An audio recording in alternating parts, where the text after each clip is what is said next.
hundreds of people converged at various registration centers in Juba in Southern Sudan this week to officially register, which now marks the official commencement of the much-delayed voter registration process for the region's independence referendum to be held in January. Joining us now on the significance of these steps being taken in Sudan is Professor Shadrack Gutto, who's the director of the Center for African Renaissance Studies at the University of South Africa. Professor Gutto, thanks for coming through.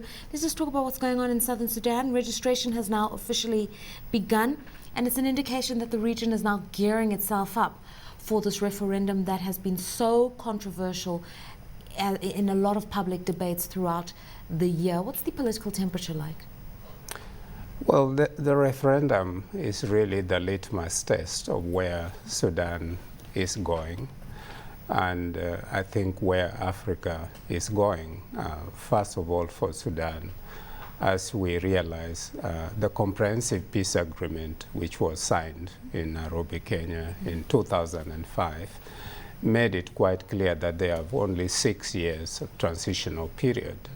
And after the 6 years, there will be a referendum following elections. So elections, of course, were delayed for almost 2 years and only happened this year. And the referendum is for 9th January next year, 2011, exactly 6 years to the dot.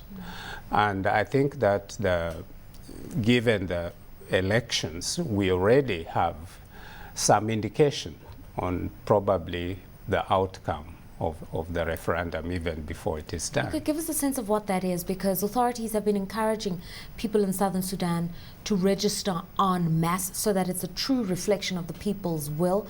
What do eligible voters feel about this referendum? The people will decide. For a change, it is not politicians going to decide. The comprehensive peace agreement was an agreement by politicians. The referendum is going to be where the people are actually going to speak. And it really depends on, first of all, the number that turn up, because the referendum requires that at least a certain high percentage of people, not just a simple majority of people who have registered in Southern Sudan, vote in favor of secession if they are going to secede. But I think that is really what makes it so explosive and exciting, but at the same time creating anxieties. Anxieties because people tested during the elections. The results were that the president of the South, Salva Kiir, who is also the first vice president of the whole country, did not go for elections in the rest of the Sudan because he said there were a lot of logistical problems and so on, and the playing field was not level. And because of that, he concentrated on the South and won 92% of those who voted in the South. The North, President al-Bashir got about 68%, mainly from the North. And therefore, if the South and President Kiir, because he just campaigned in the South, this time around when he came from the US about 2 weeks ago or 3 weeks ago, he made a very important statement where he said that the indications are that people are going to vote, let them decide, but indications are already that they may vote for secession. In other words, self-determination to be a nation on its own. I mean, obviously there are a lot of people watching. There's a lot of scrutiny with regards to this upcoming referendum, and there are even reports that the American government has promised to lift sanctions off the government in Khartoum if they let this referendum happen without incident. Why is there this sense that the government in Khartoum is opposed to the process? Because even in getting the Referendum Act promulgated, there were a lot of delays. It took a long time to agree on that. And even now, the elections, I mean, the referendum, there were supposed to be 2 referendums or referenda in the Abyei area. And in the whole of the Southern Sudan. The Abyei Area 1 has even been postponed and will only take place after the one in the south has taken place. They were supposed to happen on the same day according to the Comprehensive Peace Agreement. So already there is a violation of the Comprehensive Peace Agreement there. But the reason why really there is so much anxiety, and here if one is talking about anxiety of leaders in Northern Sudan, the anxiety is precisely because Sudan, the largest country in Africa, is all of a sudden, if the South votes for secession, for independence, it means that Sudan will no longer be the largest country in Africa. Before, you were discussing questions around the Nile, a river and so on. The Nile River goes through south. That is the White Nile. It goes through the south and then joins with the Red Nile, which is from Ethiopia, in Khartoum. And therefore, the north depends on the Nile. And Egypt also depends on the Nile. And therefore, the South has leverage on that point together with the riparian state. Then you have the whole question of there being really what one would say a very large number of refugees or internally displaced people in Khartoum. And there also there is really been slowness in making those people actually register.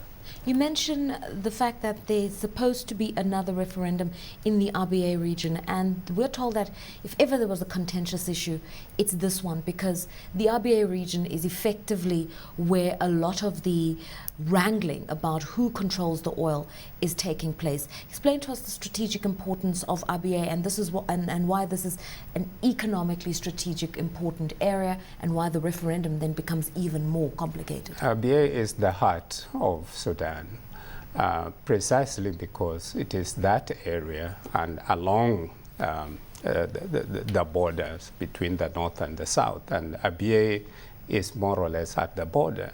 I happen to have been a member of the Abyei Boundaries Commission according to the Comprehensive Peace Agreement. We made a decision which we reported to the presidency in 2005. The North refused to implement the decision. It took it to arbitration at The Hague. The matter, the arbitral tribunal made a ruling. That ruling has not really been abided with because it was on the Abyei area itself, on to what extent was the 9 Ngok Dinka chiefdoms, what area did they really occupy before 1905, quite long ago, and so on. But the long and short of it is basically that it is an area where the existing oil wells, a lot of them are within that area, but also others. It is not the only area. So it is an area which is critical to the economy of the Sudan. Particularly the north has been gaining from that, and the south has not been gaining adequately. The second thorny issue beyond the referenda that are taking place has been the issue of revenue sharing from the oil sector. And I know that a formula was devised within the Comprehensive Peace Agreement. But what we've seen recently with the reshuffling of the cabinet and appointment of a new energy minister, and also attempts to devise another formula for oil and mineral sharing, how should the leaders of Sudan be handling this one? Because whether Southern Sudan secedes or doesn't secede, they have to share the oil wealth with Northern Sudan. It's part of this peace agreement. It is part of the CPA, the Comprehensive Peace Agreement. But indeed, you share, and the formula is there. But you share when you know what is being produced. If you don't even know the volume which is being produced, there's no transparency.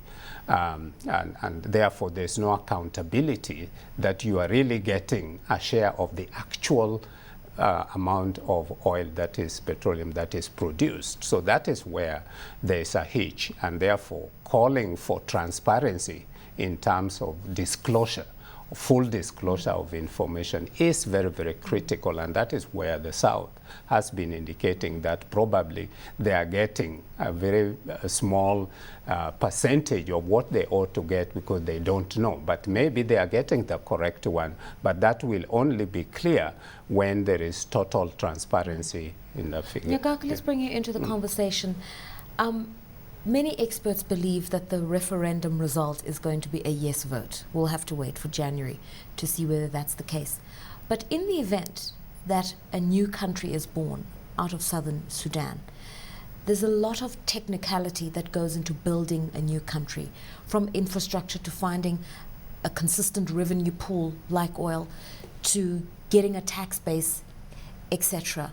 What do you think fundamentally is going to need to be done in order to get investment flowing into the region, donor support into the region? It's not sufficient, in my view, for the referendum just to pass. This has to be a decisive referendum. I think there's been a lot of focus on the oil industry in Southern Sudan, at the neglect of other potential FDI that potentially can flow into Southern Sudan. For instance, we know that there are a lot of financial entities in East Africa who have already mapped out a Southern Sudan footprint as well and very interested in additional investment in Southern Sudan. That's going to be very difficult to actually put into place without some type of decisive message coming out of the referendum in January. Already you're getting indications that the East African community that officially consolidated itself into a common market protocol has left some room for Southern Sudan to join. Now, I'm not sure whether that's contingent on the referendum or not, but already leaders within East Africa are seeing the potential of a new member in the form of Southern Sudan, which should open new markets immediately for a new country. Yeah, and I think the political leaders are actually making the right noises in terms of just putting their hands around the Southern Sudan problem and thinking about day one post-referendum. But what we're really talking about here is capital. And capital is only going to make movements into Southern Sudan, not just in anticipation of healthy margins and healthy profits, but also in anticipation of return of capital. The technicalities of creating a new country, Professor Gutto? I think just on the question you are asking my brother here is basically to indicate that Southern Sudan is one of the richest countries or part of Africa that I've ever known. First of all, the oil base. You do have the water resources. You do have agricultural land where things just grow naturally. You don't even have to fertilize them. They are organic and so on.